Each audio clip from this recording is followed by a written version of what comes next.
Dios te bendiga, te saluda la pastora Sandra Díaz de Rivero. Me encuentro en la ciudad de Cape Coral, en el suroeste de la Florida, pastoreando el Centro de Alabanza y Renovación Espiritual junto a mi esposo, pastor Eric Rivero, y quería invitarte a que escuches una palabra que tiene el potencial para cambiar, para transformar tu vida. Si de pronto el pecado tuyo o el pecado de otras personas ha dejado marcas y huellas en ti, quiero decirte que Dios está comprometido con tu restauración, así que yo te invito a escuchar esta palabra que tiene la capacidad de sanarte, tiene la capacidad de transformar tu vida. Escucha con atención. Háblanos, Dios, háblanos, Dios.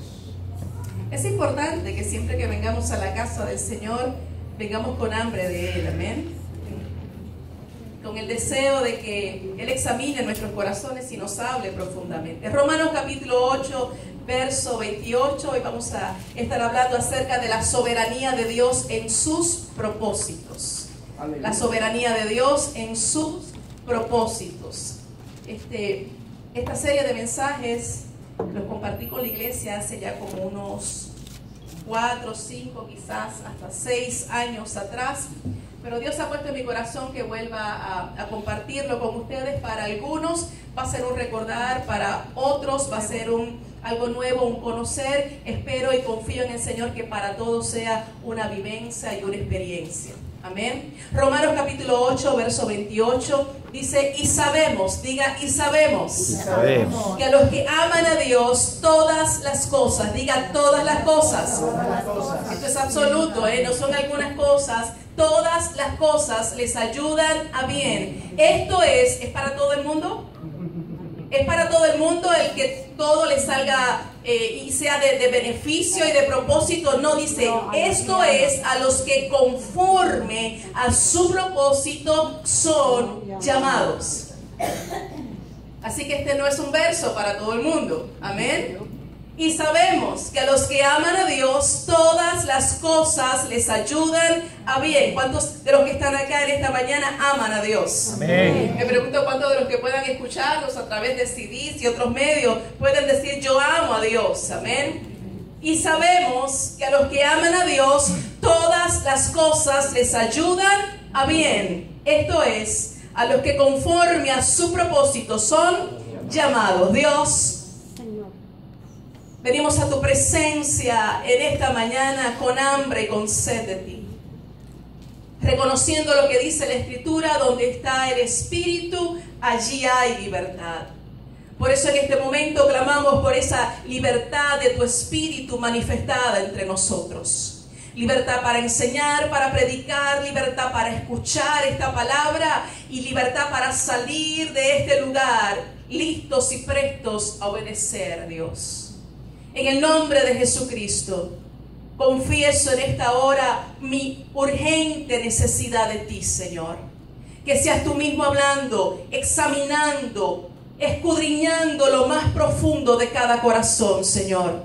Y tú que conoces nuestra condición, provoques en esta hora una revolución espiritual. Te lo suplico en ese poderoso nombre, en el nombre de Jesucristo. Háblanos tú, Señor. Háblanos tú, Señor. En el nombre de Cristo Jesús. La iglesia dice: amén. Amén. Durante algunas semanas ya hemos estado hablando acerca de lo que es la soberanía de Dios. Y como hemos visto en las pasadas semanas, Dios tiene el gobierno y Dios tiene la autoridad absoluta de su creación y de sus criaturas. Porque Él es soberano. Amén. Sencillamente, Él es soberano. ¿Saben que si Dios tuviera restricciones en alguno de sus atributos, entonces no podría ser soberano? Para que sea soberano es necesario que Él sea omnisciente, omnipresente, omnipotente. Es necesario incluso que Él sea completamente libre. Y como te dije hace un instante, tener algún tipo de limitación o restricción en algunos de estos atributos le impediría ser el soberano. De hecho, cualquiera de los atributos de Dios son posibles gracias a su soberanía. Por ejemplo, Dios es amor. Amén. Pero si las circunstancias tuviesen la capacidad de limitar a Dios, entonces su amor no podría manifestarse de la manera en que se manifiesta. Dios es justicia. Amén. Y si Dios quiere instaurar su justicia en medio de los hombres, pero hubiesen circunstancias que no le permitieran a Él esto, entonces Él no pudiera ser soberano. ¿Cuántos entienden lo que estoy diciendo? Amén. Por lo tanto, la doctrina de la soberanía de Dios no es un mero dogma filosófico carente de valor práctico. La realidad es que la soberanía de Dios, hermanos, es esa doctrina sobre la cual se fundamentan todas las demás doctrinas. Por eso es tan importante que el pueblo de Dios entienda, sepa, conozca que Dios es soberano. Y que no hay nada absolutamente en tu vida que se salga del control, de la mano del soberano. Que lo que nosotros llamamos accidentes, situaciones que nos sacan a veces de control, detrás de todo eso sigue estando la mano del Todopoderoso. Amén. ¿Significa eso que Dios es el autor de la maldad? En ninguna manera, como lo vamos a ver más adelante. Lo que significa es que Él es tan poderoso que aun cuando nuestros corazones puedan estar torcidos y haya maldad en el mundo, Él es tan poderoso que Él opera sobre eso, y de eso malo Él es capaz de sacar algo bueno para nuestro beneficio. Entonces, los hijos de Dios debemos entender que Dios es soberano. Romanos capítulo 8, verso 29. El apóstol Pablo, inspirado por el Espíritu Santo de Dios, de una manera extraordinaria, en solo este verso, trabaja lo que es la soberanía de Dios. Usted sabe que con frecuencia, cuando nosotros estamos en medio de la adversidad, se nos olvida que Dios obra en beneficio de sus hijos. ¿Le ha sucedido a usted? Que de pronto no logra conexión lo que usted está viviendo con ¿para qué puede ser bueno esto? ¿Qué ventaja puede salir de esto tan malo que yo estoy viviendo? Y es mi intención que hoy continuemos estudiando la soberanía de Dios, pero lo hagamos a la luz de este verso 29. Y vamos a estar varias semanas trabajando con este verso 29. Hoy solamente vamos a tratar con la primera frase: y sabemos. Dígalo, y sabemos. Es la voluntad de Dios que usted sepa. Es la voluntad de Dios que usted conozca. Es la voluntad de Dios que usted entienda. Por mucho tiempo se pensó que los cristianos eran gente ignorante, que de hecho el cristianismo era para gente no instruida, gente ignorante, que creía cualquier tontería que le pudieran decir. Pero nada más lejos de la verdad. Dios quiere que usted sepa, Dios quiere que usted entienda. Es más, dice la Escritura que los misterios de Dios están revelados, están destinados para aquellos que temen al Señor, que buscan al Señor. Por lo tanto, los cristianos estamos llamados a ser la gente más entendida y conocedora sobre la faz del planeta. Gracias, pastor, por el entusiasmo. Sí, usted y yo, porque como veíamos en los estudios bíblicos, la Biblia dice que el que necesita sabiduría, ¿qué es lo que tiene que hacer? Pídala al Señor. Por lo tanto, si usted no tiene sabiduría, es porque usted no pide a Dios.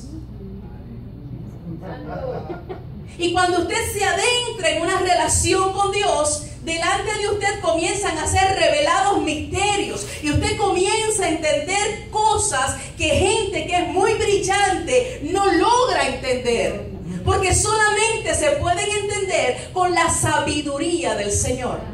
Amén. ¿Cuántos necesitan aquí sabiduría? Amén. Dios quiere que usted sepa, Dios quiere que usted conozca, Dios quiere que usted sea un ser entendido, aleluya. Pero ¿qué es lo que tenemos que saber?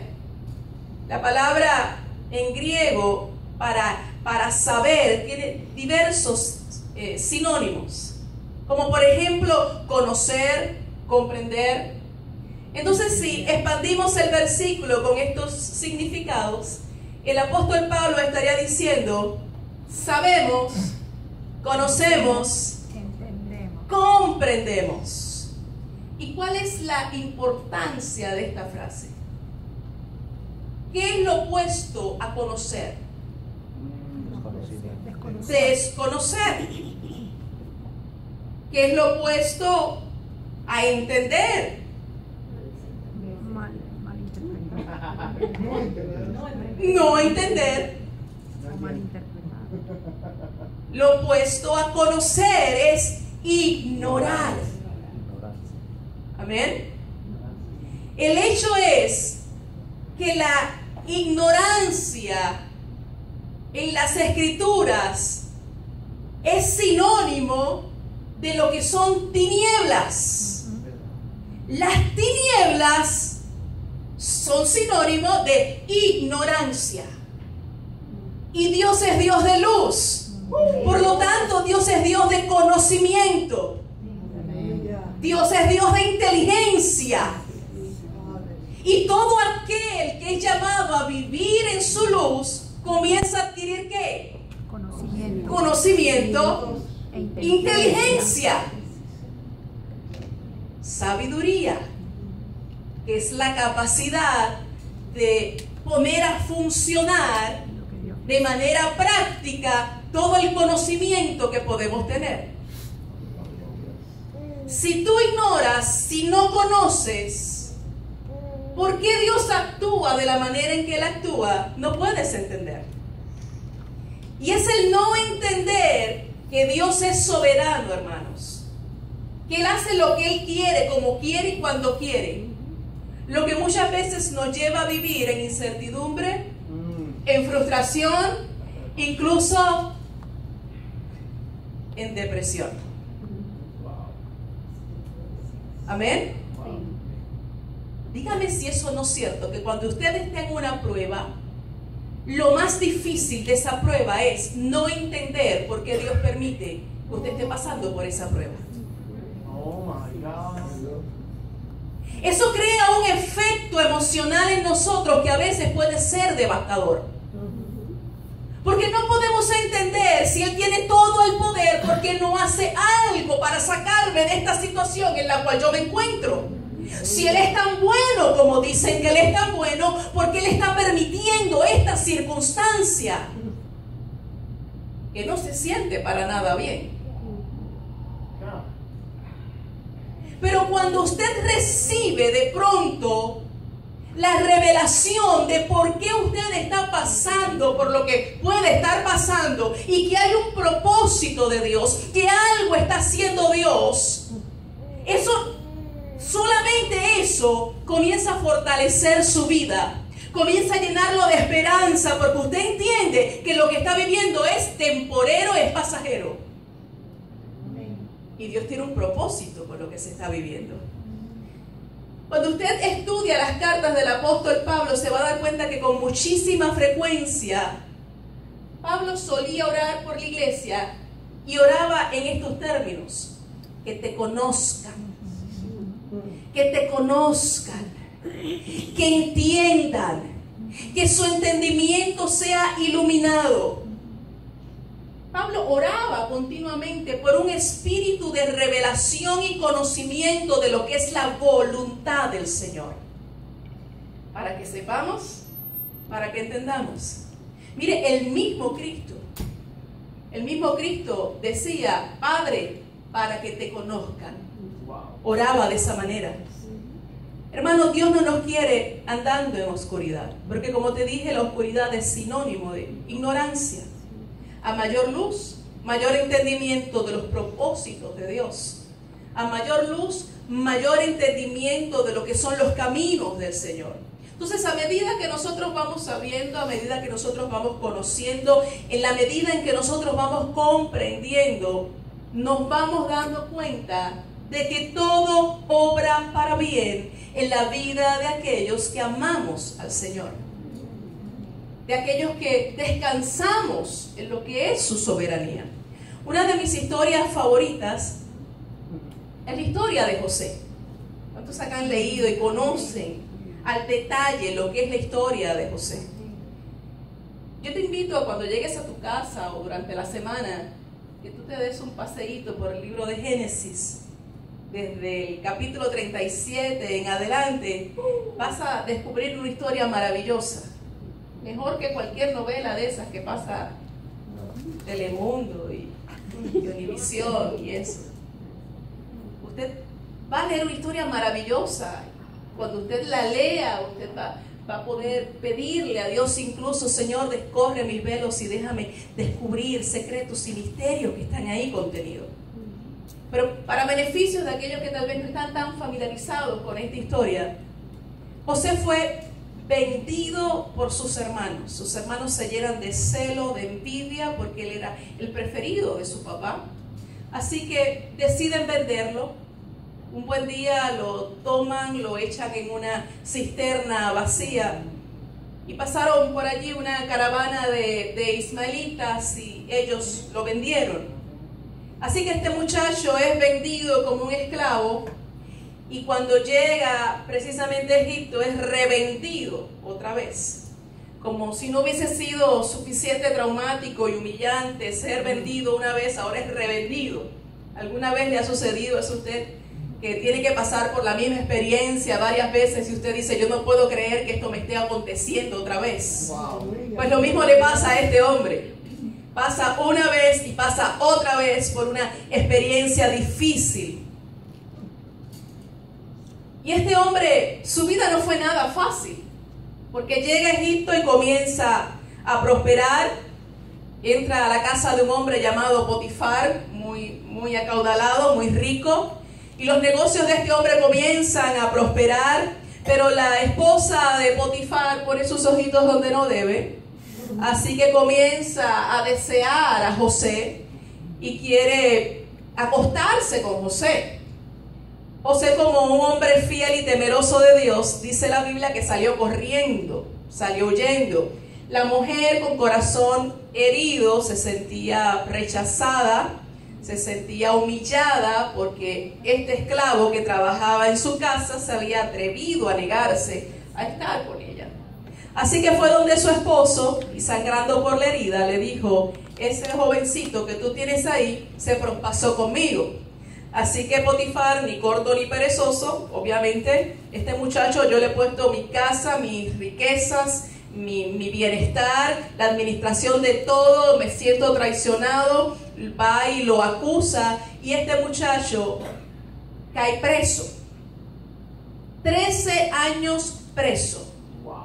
Lo interesante es que si usted lee, usted se va a dar cuenta que con muchísima frecuencia se dice esta frase: y Dios estaba con José. Esto es poderoso. Y Dios estaba con José. Y eso es fácil entenderlo cuando vemos una persona que no atraviesa por grandes crisis ni problemas.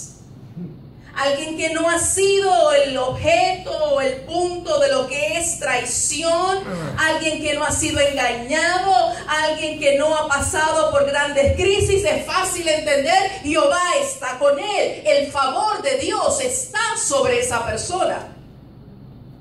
Pero cuando me dice y Jehová estaba con él, automáticamente saltan un sinnúmero de interrogantes. ¿Significa eso que cuando este muchacho era traicionado y vendido por sus hermanos, Jehová estaba con él? ¿Significa eso que cuando es acusado injustamente y es puesto en la cárcel y pasa 13 largos años de su vida allí por un delito que no cometió, Jehová estaba con él? muchacho se ha perdido la comunión con sus padres, el calor familiar. Este muchacho ha perdido las experiencias de familia que se viven y que son muy de familia y que nos gusta estar allí y disfrutar. Él se las perdió. Él no estuvo allí. Y no estuvo allí por la traición de alguien que lo arrebató de su hogar. Y la Biblia me dice que Jehová estaba con él. Y la pregunta que puede saltar ante nosotros es, ¿dónde realmente estaba Dios? De la misma manera que nos preguntamos, ¿dónde estaba Dios cuando a mí me pasó lo que me pasó? Cuando me hicieron lo que me hicieron, cuando me dijeron lo que me dijeron, ¿dónde estaba Dios? Dios estaba allí. Siempre estaba. Amén. Incluso rodeándolo de personas que aunque él no lo sabía, en su momento serían utilizadas por el Señor. Es que, hermanos, aunque tú no lo sepas, aunque tú no lo entiendas, hay situaciones difíciles, situaciones duras que te han tocado vivir y que son el medio que Dios está utilizando para transicionarte, para llevarte al lugar que Él ha destinado y determinado que tú debes llegar. Wow. Ante tus tragedias, te preguntas ¿dónde está Dios? La mayoría de la gente se lo pregunta. Y hay gente muy filósofa y usted los ve. ¿Y dónde está Dios cuando los niños pasan hambre? ¿Y dónde está Dios cuando las mujeres son ultrajadas y son violadas? ¿Y dónde está Dios cuando el anciano es abandonado? ¿Y dónde está Dios cuando las riquezas de pronto no son repartidas de una manera justa? Te voy a hacer una pregunta simple. ¿Dónde estaba Dios cuando Cristo era clavado en la cruz? Wow. ¿Dónde estaba? ¿Te habías preguntado eso? ¿Dónde estaba Dios cuando Cristo fue acusado injustamente? Cuando pasó toda una noche siendo bofeteado, recibiendo esputos de los soldados, latigazos, empujones, palabras groseras, humillaciones. ¿Dónde estaba cuando su espalda fue lacerada? Cuando le clavaron una corona de espinas en su cabeza, se le enterraron, cuando lo clavaron a aquella cruz, ¿dónde estaba Dios? Estaba con él, sosteniéndolo hasta que se cumpliese el propósito. ¿Dónde estaba Dios cuando José tiene que pasar todo lo que pasa? Lo dice la Biblia. Y Jehová estaba con él. Dios estaba allí, en medio de ese sufrimiento. Y ese sufrimiento y esa muerte, a los que creen, nos dio vida eterna. Gracias. Pero no todos entienden esto. Al igual que José, hermanos, Cristo fue vendido por 30 monedas de plata. Wow. Como si fuera un esclavo. Wow. Lo que siempre me impresiona, y lo he dicho muchas veces, es que cuando usted busca y estudia un poco más a profundidad, 30 monedas de plata no era el valor mayor que se pagaba por un esclavo. Realmente era lo menos que se pagaba. Por lo tanto, ni tan siquiera tenían el consuelo de decir que fueron vendidos como buenos esclavos. Fueron vendidos como esclavos baratos. Y Cristo estuvo 3 días y 3 noches en el valle de la muerte. Pero la muerte no pudo retenerlo. Él salió de la prisión, amén. ¿Y sabes para qué? para abrir los graneros celestiales y darnos vida y vida en abundancia. Aleluya. La muerte no pudo detenerlo. El dolor no lo mató. La traición no lo destruyó, como a ti tampoco te matará, te destruirá o te detendrá lo que es el sufrimiento por el cual tú puedes estar atravesando. Porque aunque tú no lo entiendas, el soberano cuida de ti. Y yo he venido, hermanos, en esta mañana a decirte que si tú amas a Dios, todo lo que puedas estar atravesando tiene un propósito y obrará para tu bien. No me preguntes cómo Él lo va a hacer. Porque de hecho hay cosas en mi vida que yo no sé cómo Él las va a hacer. Pero no es asunto mío saber esa parte. Es ocupación mía entender que Él es soberano, que Él me ama, que yo lo amo. Y la Biblia dice que si yo lo amo, todo obra para bien. Amén. Algo bueno va a sacar Dios de todo esto. Y de la misma manera que usó la tragedia de José para bendición y la muerte de Cristo para vida y vida eterna, Él va a hacer que en tu dolor tú puedas fructificar. Amén. ¿Sabes qué? La traición de otros no tiene por qué esterilizarte. El dolor de lo que tú vives no tiene por qué esterilizar tu vida.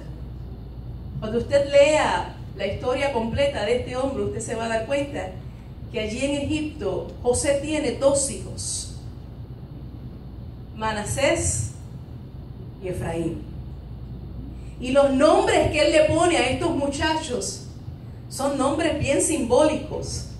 Porque Manasés lo que significa es: Dios me hizo olvidar todo mi trabajo y toda la casa de mi padre. Wow. Y el nombre de Efraín lo que significa es: Dios me ha hecho fructificar en la tierra de mi aflicción. Y yo te pregunto en esta mañana, ¿te han dañado? ¿Te han hecho mal? ¿Están hablando mal de ti? ¿Te traicionaron? ¿Te ofendieron? ¿No te han apreciado? ¿No te han valorado? ¿No te han dado el lugar de honra y respeto que mereces? Quiero decirte en esta hora, tienes que parir un Manasés. Tienes que parir perdón.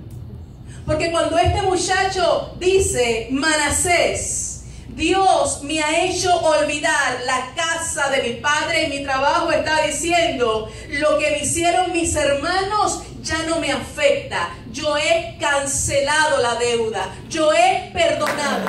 Ese lastre ya no me persigue a mí. Esa deuda ya no está sobre mi corazón. Yo soy libre. Aleluya. Entonces suelta tu dolor y suelta tu pena. Y que lo malo que te han podido hacer en el pasado no sea razón o excusa para que no sea fructífero en este tiempo. Tienes que parir un Manasés. Te han hecho mal, tienes que perdonar. Escucha lo que te digo. Tienes. No es una opción. Y hablo específicamente para aquellos que ya son lavados por la sangre del Cordero. Porque la Biblia dice que el que no perdona a sus semejantes y a su hermano, el Padre Celestial no le perdonará. ¿Cómo es eso? Así es. ¿Sabes por qué? Sencillo. Porque cuando tú no perdonas al que te ha hecho mal, tú te haces más que Dios. Si Dios, que es perfecto y santo, te ha podido perdonar a ti, ¿quién eres tú, un ser imperfecto y limitado, para no perdonar a otro ser imperfecto y limitado? Por lo tanto, cuando no perdono, me hago más que Dios. Me quiero poner por encima de Dios. Por eso dice la Escritura que entonces a ti no se te puede perdonar. Dígalo, dígalo, tengo que perdonar. Tengo que perdonar. Pero es que no se merece mi perdón. Nadie merece el perdón. De hecho, usted no merece ser perdonado. Amén. Por lo tanto, el perdón no es asunto de un derecho, sino que es asunto de un deber. Tengo que perdonar. Pero es que usted no sabe lo que me hicieron. Tienes que perdonar. Porque si Cristo fue capaz de perdonarte a ti, ¿cómo tú no vas a poder perdonar a otros? Es que no me nace perdonar. Es que no siento perdonar. ¿Y quién te dijo que el perdón es sentimiento? El perdón es un acto de obediencia. La Biblia dice que tengo que perdonar. No siento perdonar. Jamás vas a sentir perdonar. Porque no es un sentimiento. El sentimiento se gana después que obedeces. Y es un sentimiento de libertad. ¿Cuántos me están entendiendo? Amén. Creo que hay gente aquí que necesita perdonar. Amén. Porque no tenía planificado dar tanto énfasis en esto. No importa lo que te hayan hecho. ¿Cómo que no importa? Es que fue muy malo. Sí, terriblemente malo. Te hirió terriblemente. Sigues sangrando por esa herida, lo entiendo. Pero si perdonas, va a haber sanidad para tu herida. Va a haber liberación para ti. Así que en esta mañana tienes la opción. La opción de retener tu dolor, tu amargura, tu vergüenza, tu frustración. O la opción de perdonar y recibir sanidad, liberación, paz, gozo y amor. Amén.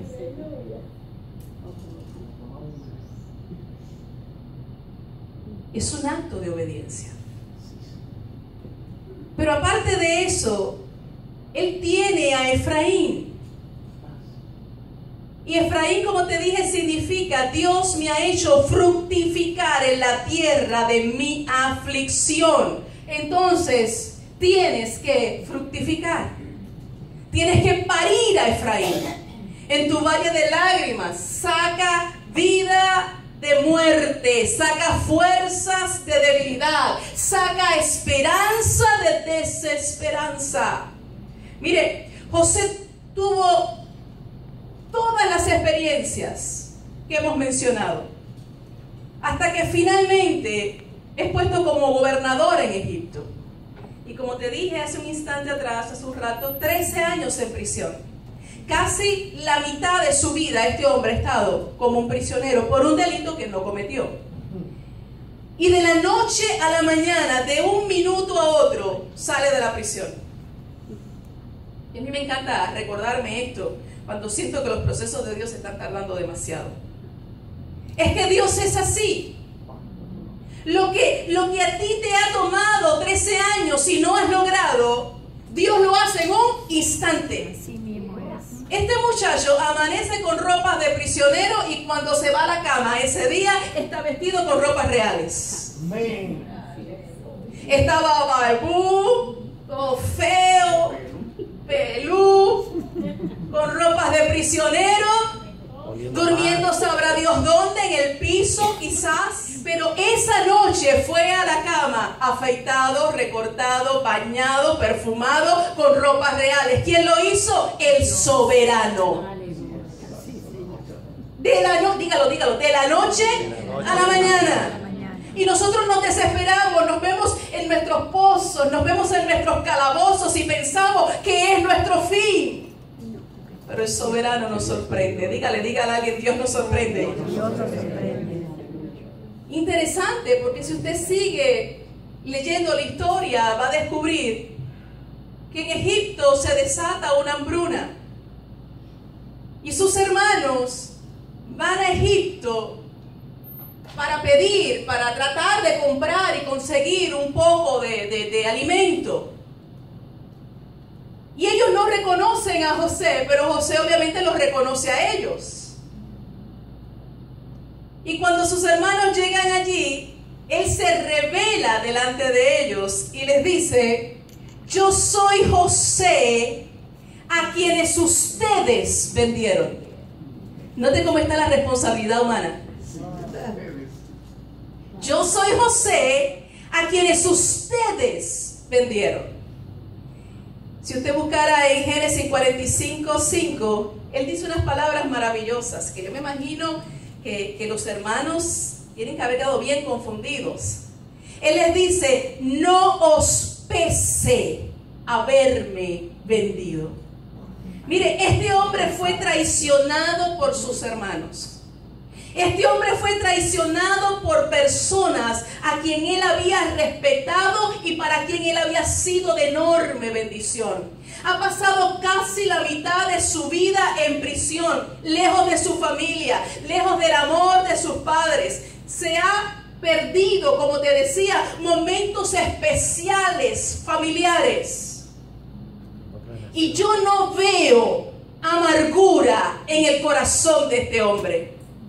Yo no veo que haya resentimiento en él hacia sus hermanos, ni tan siquiera veo que haya rebelión contra Dios. ¿Por qué me permitiste pasar por todo esto?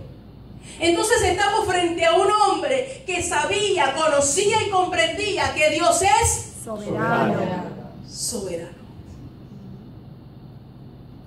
Y el verso 7 de Génesis 45 nos grita acerca de la soberanía de Dios. Dice este hombre: Dios me envió delante de vosotros. Fíjense como en versos anteriores dice: yo soy José, a quienes ustedes vendieron. No os pese haberme vendido. Dice el verso 7: Dios me envió delante de vosotros para preservaros posteridad sobre la tierra y para daros vida por medio de gran liberación. Él está diciendo: ustedes me vendieron, pero Dios me envió. ¿Usted puede entender eso? Soberanía y responsabilidad. Como te dije al inicio, Dios no es el autor de la maldad. Amén. Pero Él es tan poderoso que en su infinita sabiduría Él usa a veces la maldad de los hombres para cumplir cierto propósito establecido. Porque a veces las injusticias de los hombres nos movilizan hacia el lugar que Él quiere llevarnos. A veces las crisis que son producto de injusticia nos movilizan hacia el lugar que Dios quiere llevarnos. ¿Cuánta gente no ha venido a los pies de Cristo por una crisis matrimonial? ¿Cuánta gente no ha venido a los pies de Cristo por una crisis con sus hijos? ¿Cuánta gente no ha venido a los pies de Cristo por una enfermedad que los médicos dijeron: no tienes cura? Wow. En su soberanía Él utiliza algo que en lo natural no es bueno, en ninguna manera es bueno, pero es tan poderoso que lo puede poner a trabajar para tu beneficio. Amén. Y de eso, tan malo y tan malo y tan malo, salir algo tan bueno y tan positivo. Gracias. ¿Cuántas organizaciones que hoy sostienen y ayudan a personas en crisis no nacieron por el dolor de una persona que había perdido un familiar? ¿Ustedes han sabido de esas? Y hoy hay cientos y miles de personas recibiendo apoyo, recibiendo amor, recibiendo sostén, porque hubo alguien que pasó por una crisis, por un dolor, y de eso tan malo, ha nacido algo tan bueno y tan bueno y tan bueno. Así de grande y poderoso es el Señor. Esto es, yo no sé usted, pero para mí es impresionante. Dios sabía que iba a venir una hambruna. Y Dios había escogido al pueblo de Israel para que de ese pueblo naciera el Mesías. Si Dios no hubiera tenido control de las cosas, todos los judíos hubiesen muerto. Y los judíos hubiesen muerto de hambre y nosotros hubiésemos muerto en delitos y pecados, porque el Salvador venía de esa línea. Wow. Amén. Por eso Él dice, Dios se anticipó, Dios me envió para preservaros. Vea la sabiduría, por favor, ve el conocimiento y el dominio de Dios. Él hizo un plan conforme a su propósito. Y usa una circunstancia negativa en la vida de José. Y todo para que al final José les diera alimento y protección y preservar la vida de ellos. Luego José añade, para daros vida por medio, mire esto qué poderoso, de gran tribulación.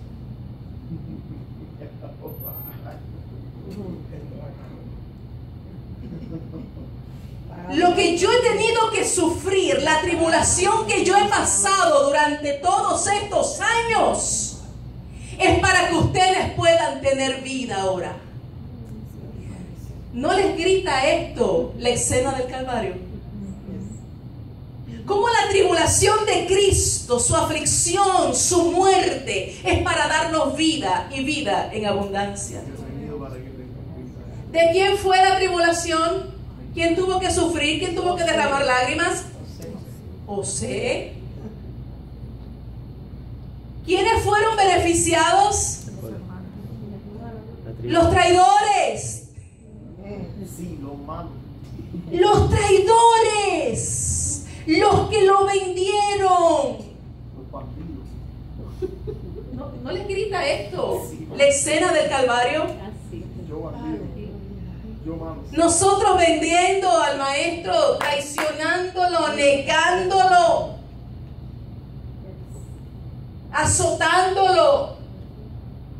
Y a través de esa crisis, ese dolor, esa traición, Él dándonos vida. Padre, perdónanos. Ellos no saben lo que hacen. Porque si ellos supieran.